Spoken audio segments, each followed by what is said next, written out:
Eto si Fat Cat at 21-year-old online gamer at alam nyo bang kinitil niya ang buhay niya after makipag-break ng girlfriend niya. Nangyari ito sa China at sobrang nag-trending ito dahil sa behind the story ni Fat Cat. To make the story short, nakilala niya ang 2 years girlfriend niya sa online gaming kasi nga online gamer siya. And for 2 years, naging seryoso si Fat Cat doon sa girlfriend niya. Tinulungan niya ito financially at even sa dream business ng girlfriend niya, tinulungan niya itong mapatayo.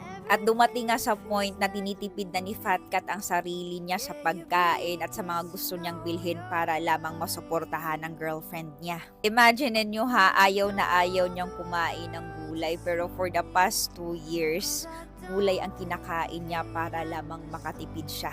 Even nga ang paborito niyang fast food na McDonald's, hindi siya bumibili para lang talaga makatipid siya. And ayon sa news, almost $70,000 na ang naibigay niyang pera sa babae. At kung i-equivalent mo yun sa peso, more than 3 million na.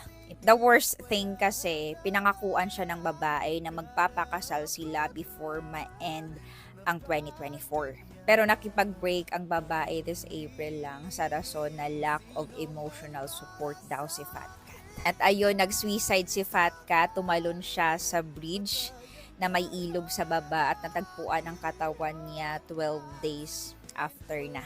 Nakakalungkot lang isipin, no? Kasi sa totoo lang ha, napaka-rare na lang ng mga lalaking ganito. Yung tipong mag-e-invest talaga sa'yo ng bonggang-bongga.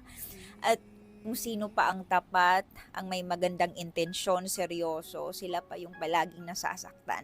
I'm not really sure if this is the actual photo no nung mga taong nakikisimpatya sa kanya. Basta sa news, sobrang daming taong nakikisimpatya sa nangyari or sa suicide ni Fat Cat. Kaya nga palagi kong sinasabi sa inyong mapababae or lalaki man, kung ngayon pa lang ha, hindi nyo nakikita na tinutumbasan ng partner nyo ang pagmamahal at investment na binibigay mo sa kanya, mag-isip-isip ka na. And ito ha, lesson learned na to, na huwag kayo masyadong mag-invest ng pera, ng sobra-sobrang pagmamahal sa taong wala pang kasiguraduhan, lalong-lalo na kung mag-girlfriend, boyfriend pa lang kayo.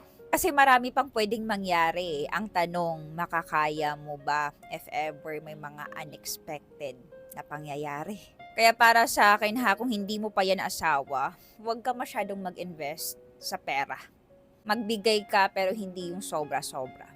Kasi at the end of the day, kung maghihiwalay man kayo, di ba, doble yung magiging sakit. Sakit sa nararamdaman mo tapos nawalan ka pa ng pera. Okay. Kaya kahit mahal mo yung tao, gamit-gamit din ang utak ha. You're welcome.